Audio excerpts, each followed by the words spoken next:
Hi,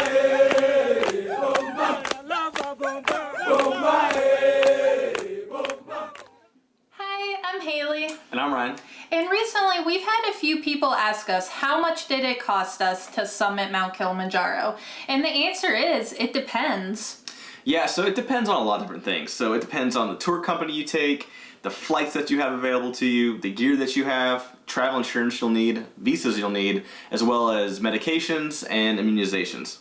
According to Google, on average, it's between $2,000 and $6,000, and it depends on, a lot of variables. So the first thing would be the company. It can be overwhelming when choosing what company to go with. There's a lot of different companies that will summit Kilimanjaro. Some things I suggest you consider or look into is what kind of food do they offer? What do they have a portable bathroom? Do they treat their porters well? We went through Peak Planet and we fully recommend them. We're glad we went with them, but you have to choose a company that's going to best fit you. Yeah, so once you have your company selected, another thing that's going to affect the cost is the group size that you're going with.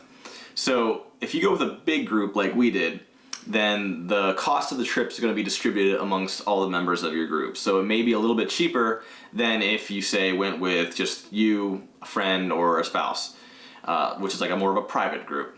There are benefits to having a big group, though. I say one of the major benefits is that you're with your friends, your family, whoever's in your group, and it's very motivating to have such a large group behind you.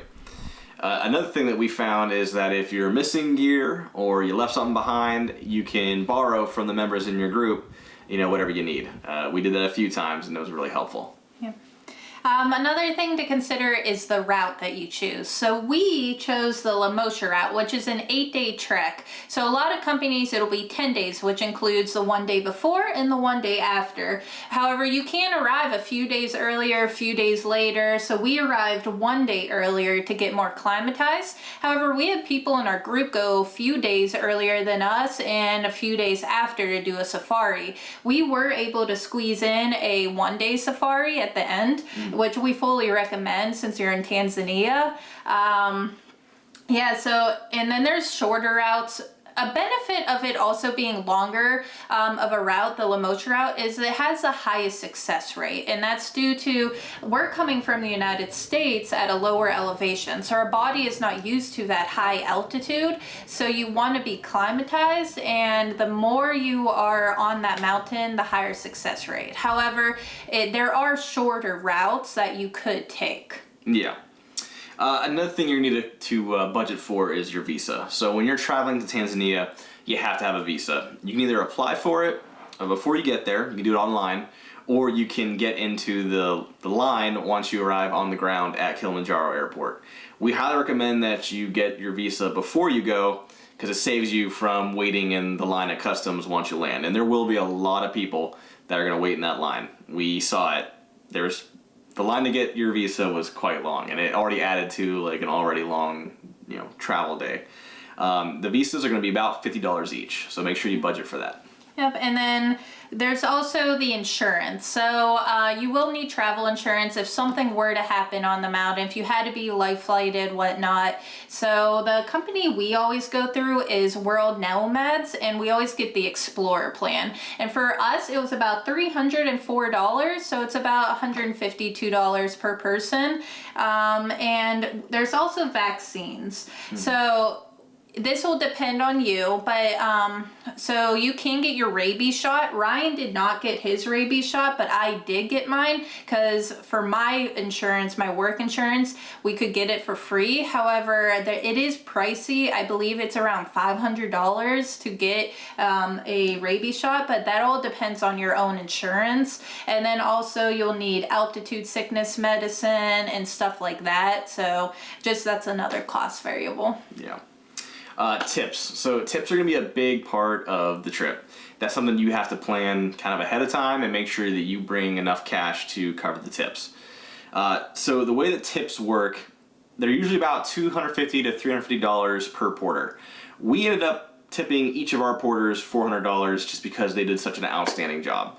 the porters are the ones that are really making the trip possible. They're carrying your bags when you need help. They're setting up your tent.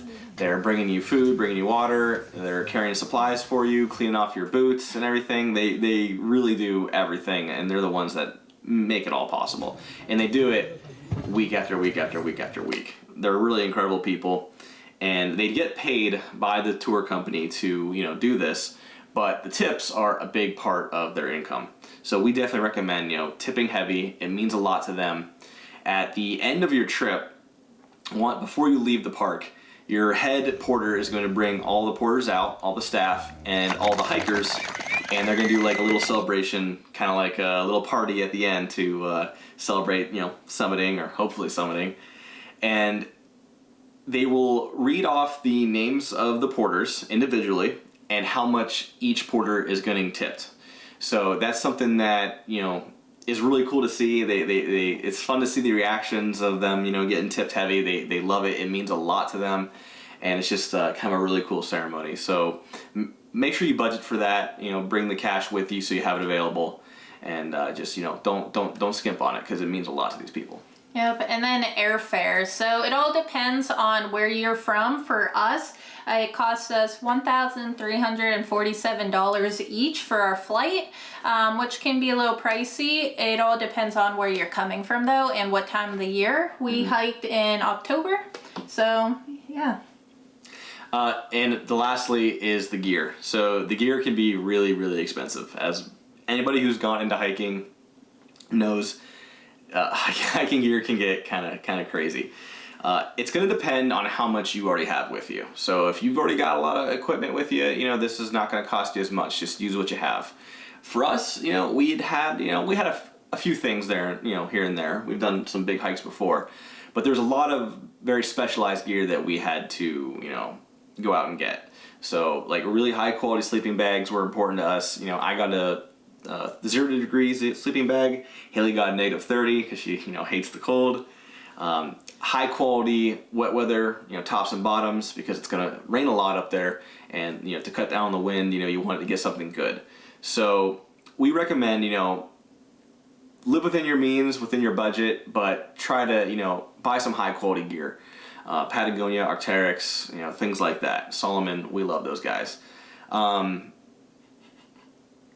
Yeah, so Kilimanjaro, you're going through every climate, so you just have to be mindful of, you're starting in hot weather, going all the way up to where it's snowing, ice, wind. So that was the hardest part for us, is we had a lot of gear, but not enough where this was actually our first time hiking in the cold. So we had to get a lot of gear, like even wearing goggles. That's not something on the packing list. So one of our other videos, we talked about what we brought, and I do fully recommend the goggles, but other stuff like that. So just whatever you have, that's kind of dependent on you. Yeah. And then, so our total amount was $4,820 each plus gear. So we spent around $10,000, which was a lot, but it is worth it to say you were there and even see it and summit Mount Kilimanjaro. So we fully recommend it. If you have any questions, comment below.